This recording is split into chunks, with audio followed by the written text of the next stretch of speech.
Bonjour Christian Thénard. Bonjour Christophe Langlois, bonjour à la Guadeloupe. Comment ça se passe du côté du Gosier? On est à les 4 mois maintenant du scrutin des élections municipales. Est-ce qu'il y a un candidat qui est sorti du chapeau pour la majorité en place? Particulièrement, c'est une situation un petit peu inédite à Gosier.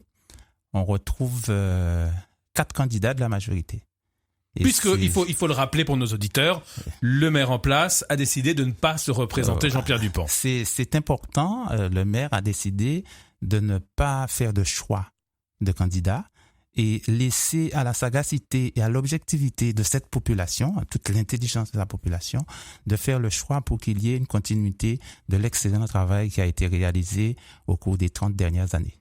Et donc, si je comprends bien, si je décrypte vos propos, il y aura une primaire au premier tour. Tout à fait, c'est inévitable. C'est plus facile de la faire avec les moyens de l'État, de l'organiser, que de la faire vous-même, c'est ça? C'est-à-dire faire un choix.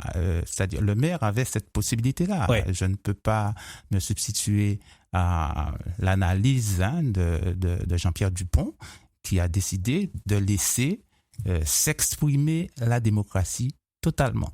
Parce que Gosier, quand même, c'est une ville qui a pris le pari de la bonne citoyenneté. Le citoyen, il doit faire son choix à l'occasion de cette consultation. Donc c'est important. Ouais, le citoyen, il va faire son choix à l'occasion de ce scrutin. On l'a bien compris.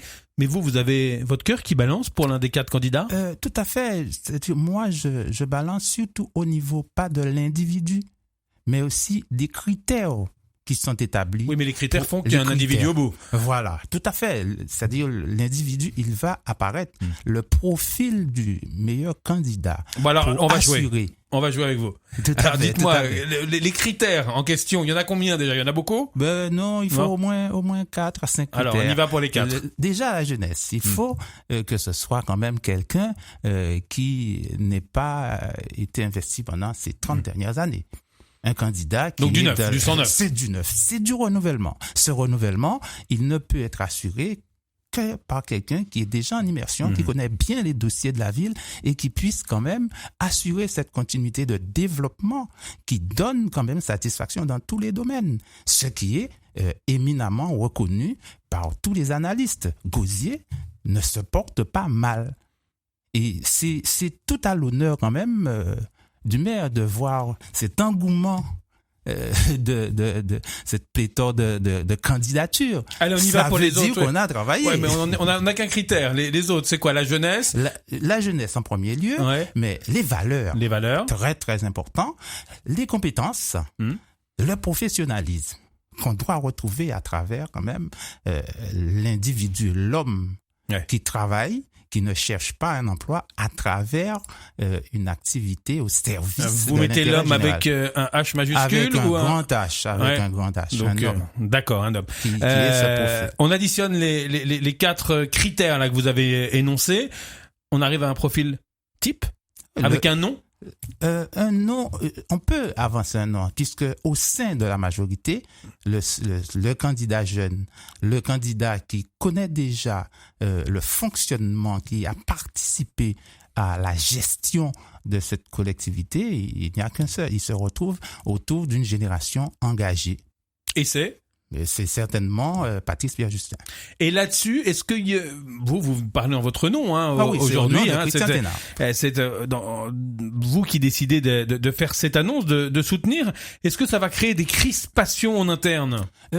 Les crispations, non. C'est-à-dire, ça a demandé quand même de ma part, à titre personnel, une écoute de l'ensemble des 4 candidats. Ouais.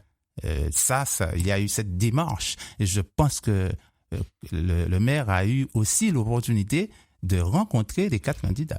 Ouais. Et lui, il ne se prononcera pas, on le rappelle. Il ne se prononcera pas. Il a déjà annoncé qu'il ne se prononcera pas. Mais il y a quand même à attirer l'attention de la population sur les éléments fondamentaux qui permettent de préserver l'intérêt général au niveau de cette collectivité. Oui, Jacques Gillot, on en a beaucoup parlé ces derniers temps.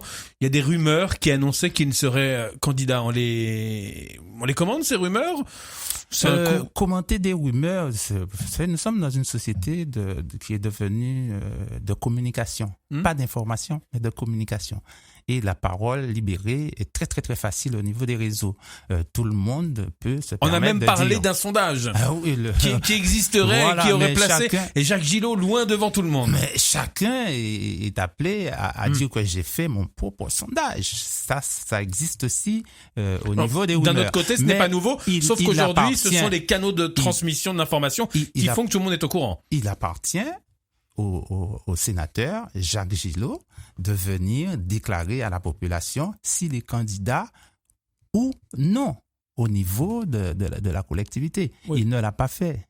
Vous êtes de la même majorité, hein, tous les trois, avec Monsieur Dupont, Monsieur Gillot. Vous en discutez ensemble de tout cela quand même. Discuter, c'est beaucoup dire. On échange. On sait qu'il y a cette possibilité, cette opportunité à partir de la décision du maire de se retirer. Il y a cette opportunité de faire bloc à un certain moment. Ouais. Après la décision de la population. Ça ne vous a pas effleuré l'esprit, vous, de vous présenter ? Je suis dans la même démarche et je salue cette méthode de passation du flambeau à une autre génération. Donc, je suis dans cet état d'esprit de dire que la chose publique doit permettre l'expression de la responsabilité à une génération. Imaginez des jeunes qui n'étaient pas nés, j'étais déjà en politique au niveau de la collectivité. Il faut bien que ces jeunes qui n'ont connu que ces hommes et ces femmes travaillant pour le bien public voudraient aussi s'exprimer. Cette expression-là, il faut quand même l'encourager, l'accompagner. Et je crois que certains élus l'ont très, très bien fait au niveau de la Guadeloupe. Donc, si j'ai bien compris, vous allez passer la main. Et est-ce que vous allez tenir la main du futur maire ? Absolument pas. Tenir la main, je crois que... Parce qu'on peut la passer, mais la tenir par derrière. Non. Ça existe au niveau des organisations politiques, des partis politiques. Mais là, nous sommes quand même dans la libre expression. Il faut reconnaître, nous sommes des conseils en quelque sorte. Mais nous ne pouvons pas nous substituer à la génération qui a une autre vision, d'ailleurs, de la chose publique, qui voudrait aussi... faire évoluer, on donne le témoin. Le témoin, il est déjà arrivé à un certain point, disons, de reconnaissance. Cette reconnaissance, on doit pouvoir l'amener totalement à l'excellence. Et cette décision de ne pas choisir lors du premier tour, finalement, ça ne crée pas un gros risque que vous perdiez tous l'élection ? Il y a ce risque-là. Il faut peut-être pas écarter le risque d'incompréhension de la part de la population. Mais dans la méthode, il appartient indirectement à tout un chacun d'exprimer... Il faut que les électeurs comprennent le sens de votre démarche. C'est risqué quand même. Ce serait faire ombrage à l'intelligence de l'électeur. Ah non, c'est pas ce que je viens de dire. Que l'électeur ne comprendrait pas. Il peut ne pas s'y retrouver aussi. Au niveau de la commune du Gosier, que ce soit les observateurs. Tous les observateurs disent que c'est une commune quand même qui a subi une évolution et un développement majeur. On reconnaît aussi au niveau de l'administration communale une excellence au niveau de l'administration et de la gouvernance. Donc, quand on a ces éléments-là, les petits détails, les expressions de l'opposition ne peuvent pas quand même résister à la réalité.